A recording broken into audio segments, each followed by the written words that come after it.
You're listening to Dakota Spotlight. My name is James Wolner. This is episode 6 of season 8, Unresolved, the murder of Joel Lovelien. If you've not listened to episodes 1 through 5, you'll want to do that first. In this episode, a closer look at the trial of the man in yellow, Travis Stay, the University of North Dakota nursing student who was arrested 6 weeks after Joel's death. His trial took place a year later in December of 2008. The jury found him not guilty. We will hear again from Nancy Yon, who prosecuted the case for the state, but also from Archie Ingersoll. Archie is currently the news editor of the Forum of Fargo-Moorhead, Fargo's daily newspaper. But in 2008, he was a reporter at the Grand Forks Herald, and he covered the Travis Stay trial, a trial he recalls as unique in Grand Forks at the time, with a bit of a circus aspect to it. And when I say he covered the trial, I mean he was right in there in the county courthouse inside a packed courtroom. You may be wondering if we'll hear from Travis Stay himself. Well, I hope so. Many weeks ago, I sent interview requests to Travis and one of his defense attorneys, Peter Wold. That offer still stands, and while Travis and his attorney are absent from this episode, the door is always open. In fact, I spoke to Peter Wold again yesterday, and he's going to have a listen to the podcast and possibly get back to me if either of them want to grant an interview or share their thoughts, memories, or insight into the trial. That is their decision to make, and as I said, the door is always open. Now let's dive into the Travis Stay trial. Archie Ingersoll. The Travis Stay trial was one that consumed the city of Grand Forks. Everyone had an opinion. Everyone was talking about it. There was an energy around it, unlike any case I had ever covered, unlike any case I've covered since. And there was a certain bizarreness to the case created by the Halloween atmosphere that night. One thing that made an impression on Archie was the remarkable presence of support that both sides had inside the courtroom. Lovelien's friends and family filled the pews of the courtroom, and so did Stay's friends and family. People came together, people rallied behind both of these families and took time out of their lives to be at this trial that lasted several days. The circus aspect was, a lot of curious onlookers would come every day and sit in the gallery. And also many classes, high school, middle school kids were being brought there on field trips to witness this once-in-a-lifetime trial. So when we say a packed courtroom, it was, standing room only some days. Travis Stay had hired 2 very seasoned attorneys from the Minneapolis, Minnesota area, Peter Wold and Joe Friedberg. And they complemented each other in different ways. Peter Wold was very hard-charging, and he was often used as the guy who would question police officials. And he would not hold back in going after a detective. And I think it was a little startling probably for the Grand Forks people in the courtroom, maybe not having seen a lawyer quite gloves off with a police detective, someone from a pro-police community. He was going hard. There was a moment I remember once where he was really doing a difficult line of questioning with a detective and was getting fired up, but took a break at one point to say, this isn't personal, right? And the detective understood, and then he carried on with that, hard line of questioning. The other defense attorney, Joe Friedberg, he was even more of a character, I'd say. He would wear a fur coat. I saw him getting coffee once in this really poofy fur coat, and he would wear leather loafers and looked a little like Mel Brooks, but his courtroom presence was captivating. And of course, the defendant, Travis Stay, he was there too. So Travis Stay throughout the trial was, dressed in a suit, I recall, and he was clean shaven, and he sat with pretty much the same expression on his face the whole time. I never really saw him react to what was being said. I think I look back at a story I wrote and I described his expression as serene. Walking into the courtroom on that first day of the trial, the prosecution, Nancy Yon and her co-counsel Meredith Larson, they knew they had a strong case. They had blood evidence connecting Travis physically to Joel Lovelien. They had witness accounts of 2 separate instances that night where an intoxicated Travis Stay attempted to assault people. First, James Wolner and Anna Barrett in the Broken Drum parking lot, and then later, Stephen Rossica, who was walking down a back alley a few blocks away. Of course, there were also some things the prosecution didn't know walking into the courtroom. What would the defense's strategy be? And for that matter, would Travis Stay take the stand? And what would the jury make of Travis's lack of memory?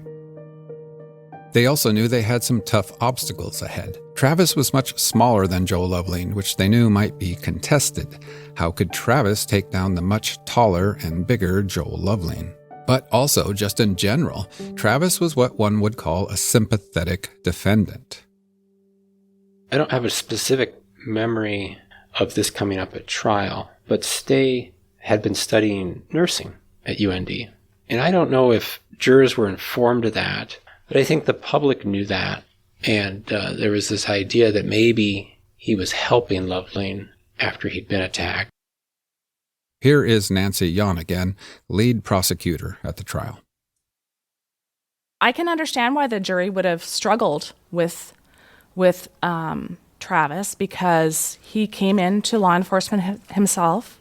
He voluntarily gave 2 statements to them. He voluntarily gave up evidence. He's a young guy and size differential with the victim, and he's a nursing student. So we knew going in, we have a sympathetic defendant. Another obstacle was the fact that there were no known witnesses to the assault on Joel and no video surveillance from the parking lot. That was one thing that we weren't able to give the jurors, and we discussed that during jury selection. You know, we're going to be upfront. We can't give you video surveillance, and we can't present a witness that's going to tell you that they saw what happened. So that was a weakness in our case, but completely, obviously, out of our control. And that's what the defense would point out, that no one actually saw the beating of Joel Lovelien. They also knew that Travis Stay was not going to help them reconstruct those important minutes because Travis stated he had no memory of any assault with Joel or of ever having met Joel Lovelien. He said that, I think he told investigators that he estimated that he drank about 10 drinks that night and that he didn't have any memory. He told investigators he remembered getting punched at the Broken Drum, but nothing until he got into a taxi later that night. I mean, everybody has their own subjective opinion as to how intoxicated somebody might be. Some people, including Travis, said he was so intoxicated that he didn't remember what happened. Other people said he was walking, he got up after the fight, he was able to walk from the Broken Drum all the way to where he got his cab and was walking well enough to try to assault another individual in the back alley. So I think there was this general question of how can he be so sure he's innocent if he doesn't remember what happened? That was a question that I heard people asking. Because as everyone knows, there are wonderful people who get intoxicated and do terrible things.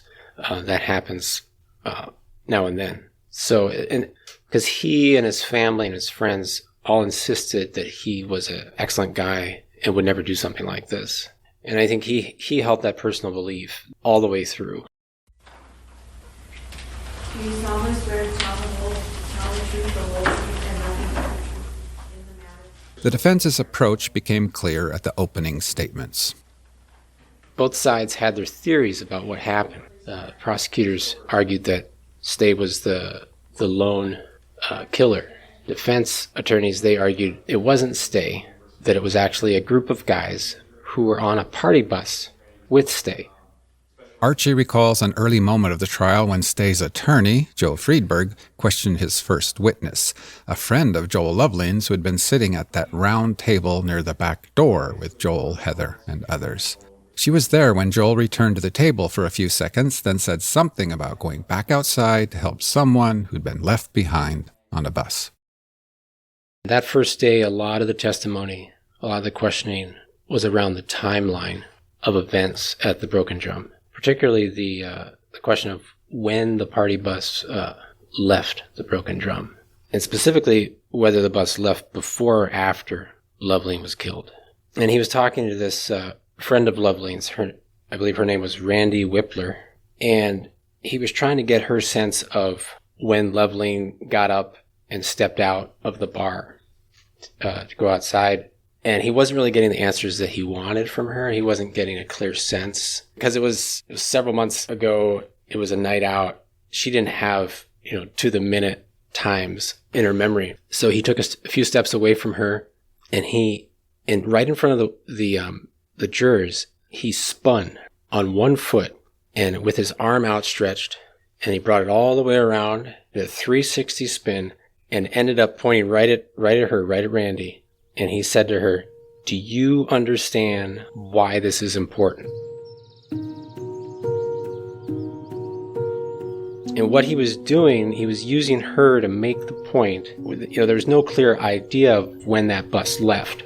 And so he was opening the door for the possibility that other guys on the bus could have been responsible for Lovelien's killing. He was right away starting to establish that alternative version of events, right away trying to open the door to doubt.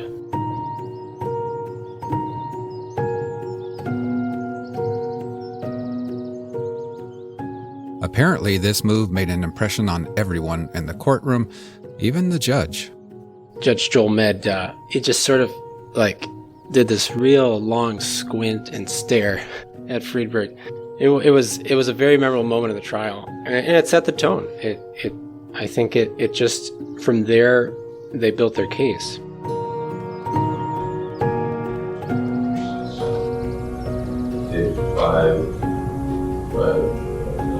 Possibly Aaron Wonder, possibly John Lee. No, not John.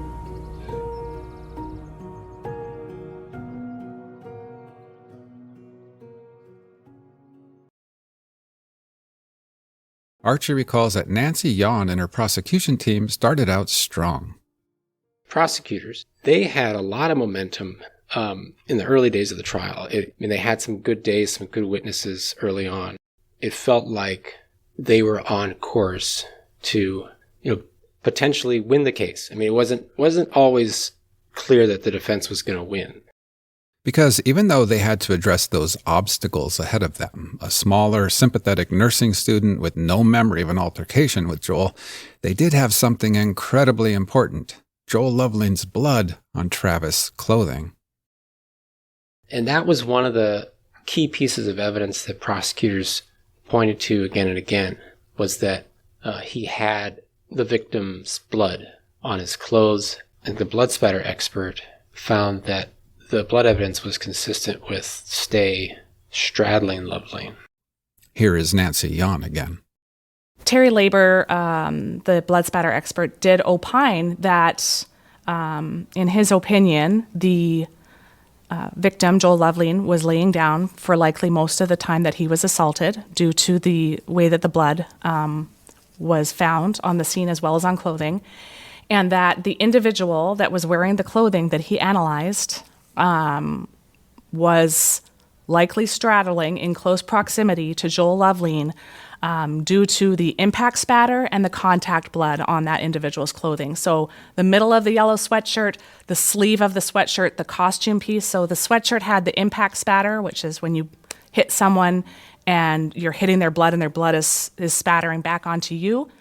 And then the contact, so that costume piece in the garbage was contact blood, and it was Joel Lovelien's blood on it, which showed that that piece came and rested in Joel's blood.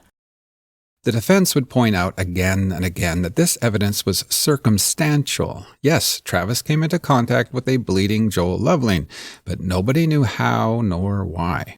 Throughout the whole trial, the jurors were constantly presented with these two potential scenarios. Was he helping or hurting? Was he trying to perform some sort of resuscitation, or was he beating him? The defense really didn't get into details like a person that was seen potentially in the parking lot. They really focused on this other group of guys that were on the bus, the East Grand Forks guys. So Bryce Larson and his friends, John and Mitch, and really portrayed that they believed that Joel Lovelien was murdered by a mob or a group of angry guys in costumes. And we, talked and had our witnesses testify about whether that was a possibility. And I guess it could be if you decided you wanted to ignore the physical evidence. So we just tried to look at what was consistent and keep pointing back to the physical evidence, the blood evidence.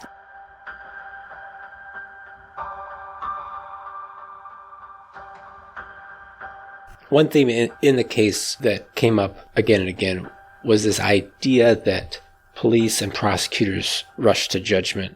They jump to conclusions. I talked with Yon, prosecutor Nancy Yon, after the trial, and she rejected that idea. She said there was a lot of investigation, a lot of following leads, and they did it to the best of their ability. But that was the premise of the defense's alternative version of events, that there was this other group of guys who weren't investigated thoroughly enough.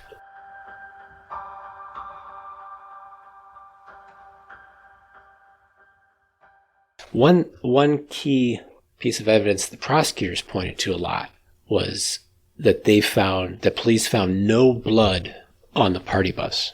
And so the blood evidence is present on Stay's clothes, but none of Lovelien's blood was found on the party bus, and they argued that you would suspect to have found at least a drop if you had a group of guys who took part in such a brutal beating and then got on a party bus and left.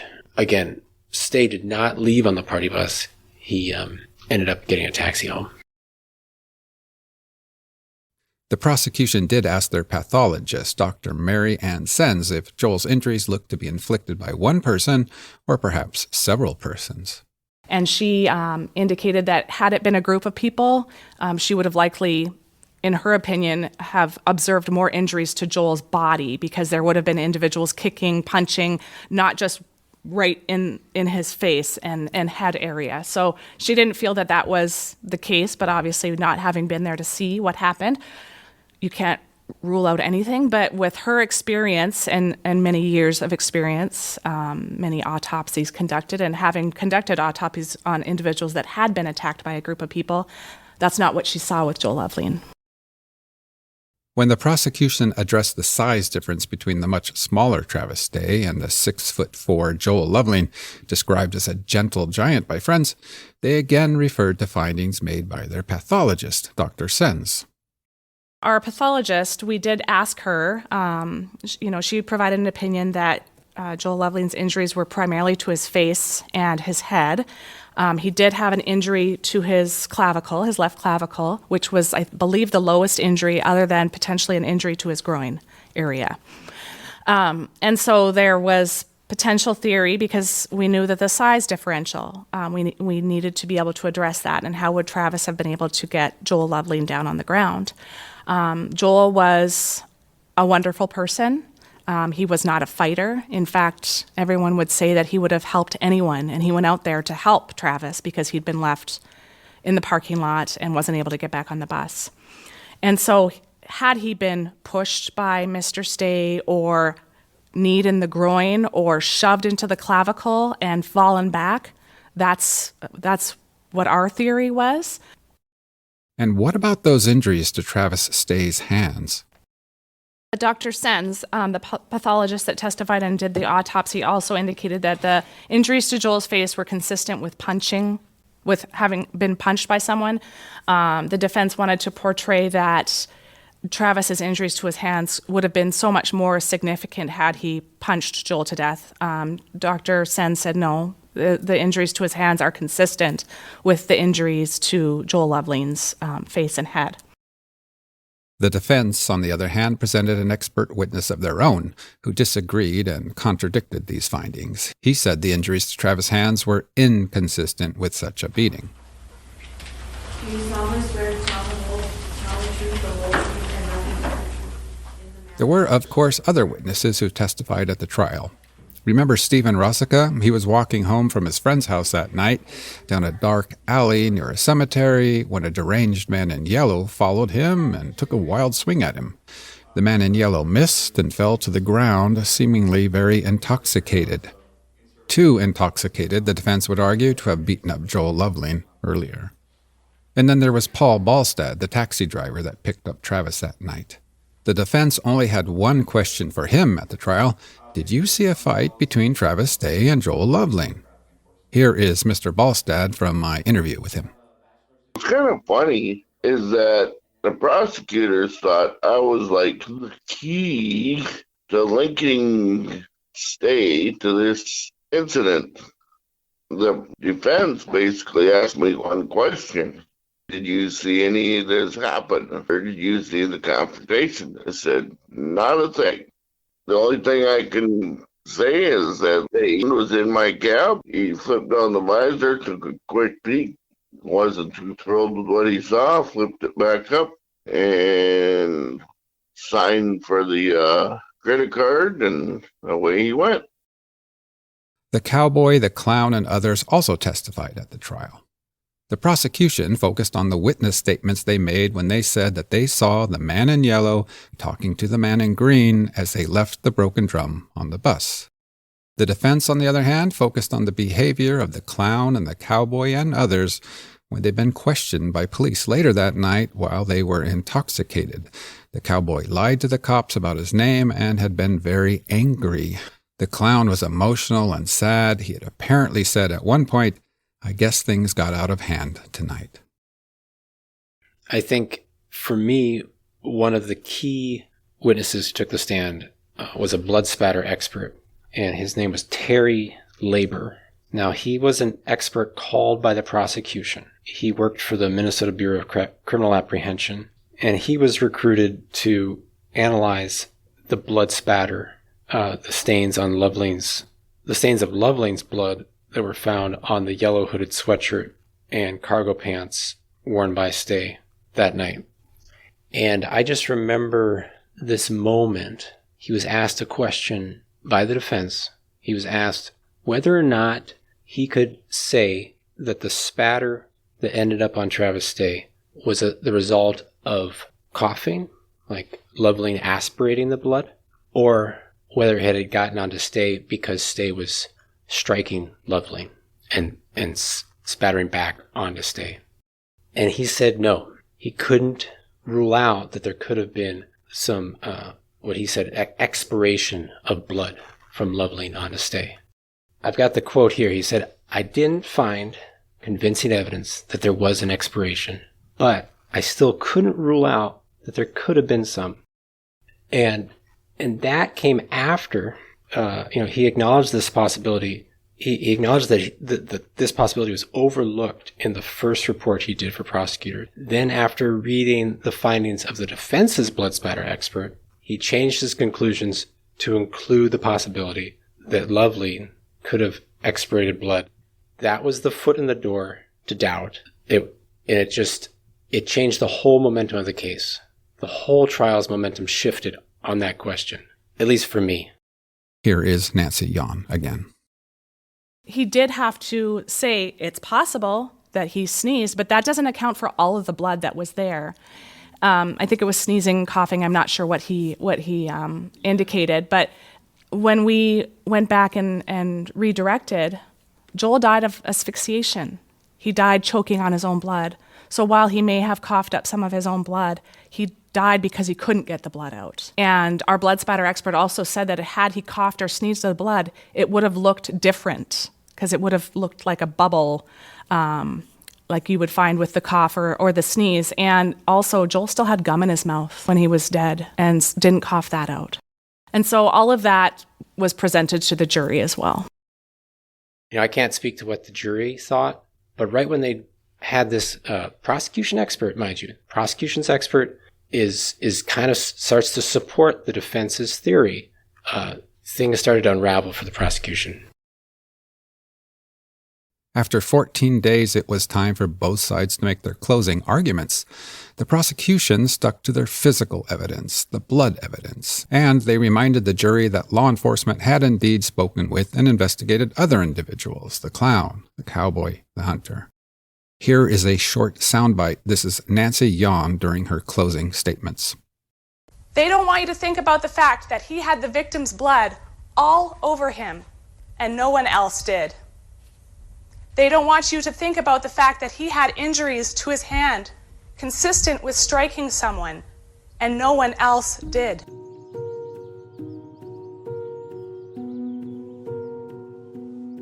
There was something else Nancy Yon and the prosecution pointed out to the jurors, something they hoped the jury would take some time to consider and think about. Several of the other party bus passengers, including the cowboy, when interviewed by police, they stated that when they left on the bus, the man in green was talking to the man in yellow. And they suggested that the police go find the man in yellow and talk to him as he might know more. Here is Nancy Yon again. Argument that we made to the jury in closing argument was, if it was this group from East Grand Forks that were responsible for beating Joel Lovelien to death in front of Travis Stay, because Travis can't deny that he had Joel Lovelien's blood all over him. So he was there, one way or another. So if it was this group that was responsible for Joel Lovelien's death, as the defense wanted to portray, why would they tell law enforcement, you should go and talk to the guy in yellow, he might know more about this? Putting themselves as potential, why would they point the finger at the guy in yellow knowing that they were there with him and Joel Lovelien if they really were involved in that murder?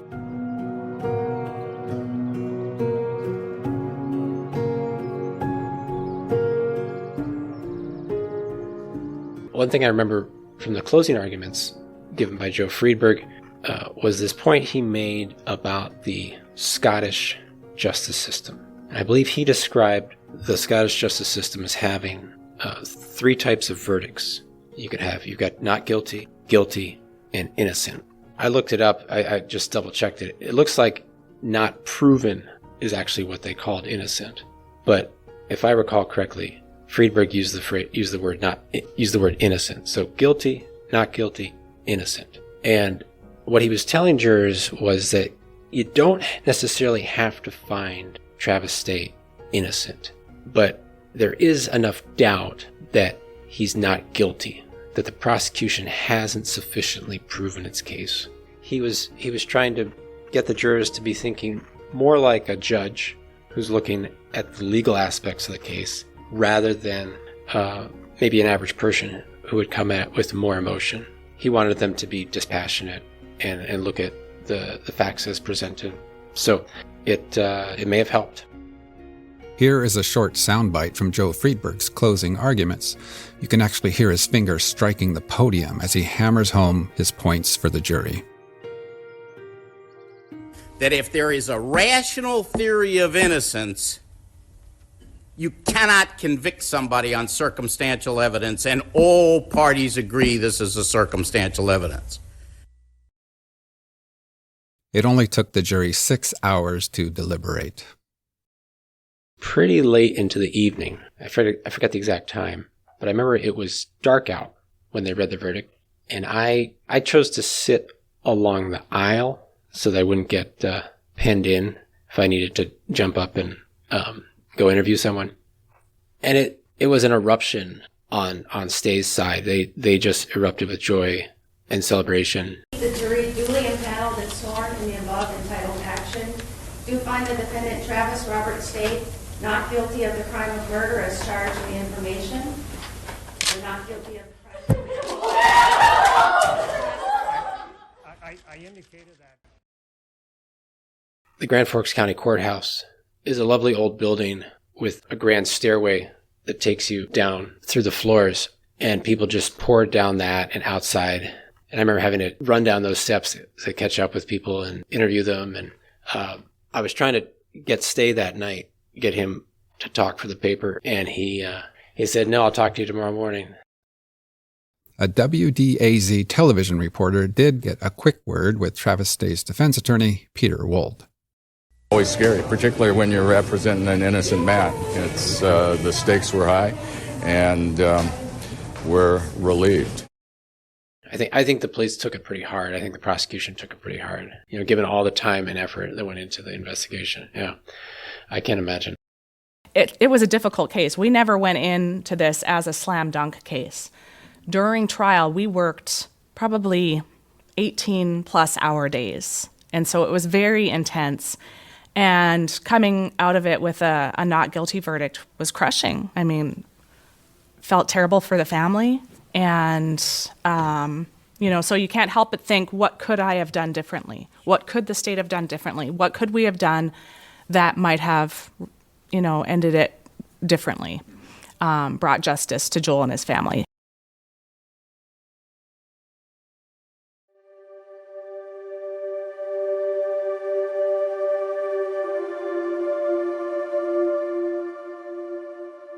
The next morning, Archie went to the hotel where Travis and his defense team were staying and sat down with Travis Stay for an interview. He asked Travis Stay how he got through the trial without showing any emotion. And he basically said that's just what he had to do. And he told me, quote, "Your lawyers tell you you can't show any emotion." Yeah, he said that's what you have to look like. On the inside, it's tough. It's rough. I don't know Travis very well. I only observed him during the trial, and I interviewed him once. My impression of him is that he was a pretty even keel kind of guy. Like, I used the word serene to describe him during the trial. He seemed fairly serene and definitely relaxed the next morning. That this is a 24-year-old kid who'd been accused of murder, and he'd been acquitted. So this is a huge roller coaster that he's been on, and he was getting off that ride.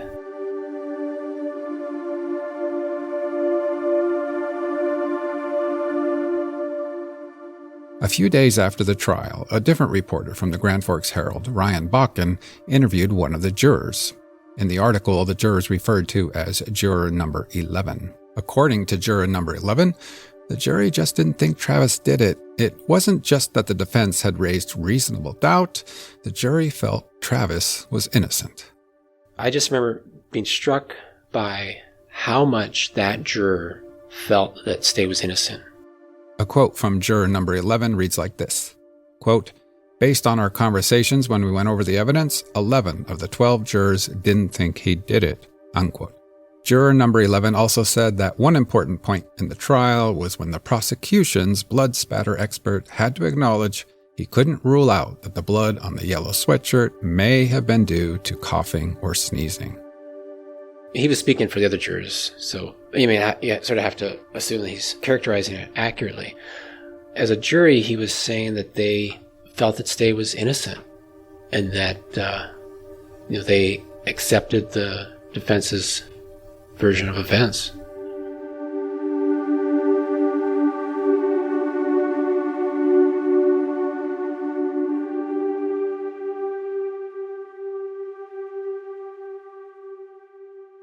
So in 2011, I did a cold case roundup story for the Grand Forks Herald, and the Travis Stay case notably was not on the Grand Forks Police Department's cold case list at that time.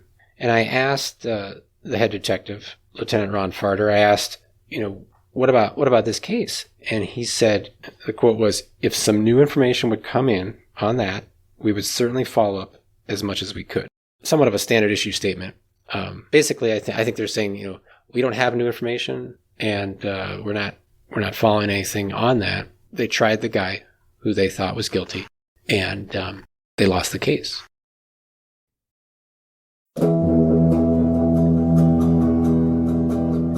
Every new credible tip that comes in is investigated. So many have centered their understanding of this case on speculation and rumors is beyond frustrating. In the next episode of Unresolved, the murder of Joel Lovelien, we'll speak with the Grand Forks police detective about the current status of Joel's case. And also, a word with someone who was on that party bus. And not just anyone, it's Heather Holter. You may recall she wasn't just a friend of the cowboy, she was the clown's girlfriend. They argued that night, she lost her jacket, her boyfriend was detained about a murder, he got emotional. He said, "I guess things got out of hand tonight." In fact, the couple married in 2014 and later divorced. Heather talks about that party night, about life after the trial, the persistent echoes of Dateline NBC, and even some anonymous harassment that has followed them ever since. We get tips every so often, every 3 to 4 months, typically after like an episode of the Dateline series. That left everyone with so many questions and left facts out of everything. A lot of third, fourth, fifth-hand information. Every Halloween that it gets aired again, or I get phone calls, texts, social media messages, it's super frustrating. And by the time it gets back to the person that should have the first-hand information, the information's proven to be unconfirmed or unsubstantiated. And they also wanted the items for fingerprints. And so while we were in the police station, I remember looking at John and I said, "What a great honeymoon."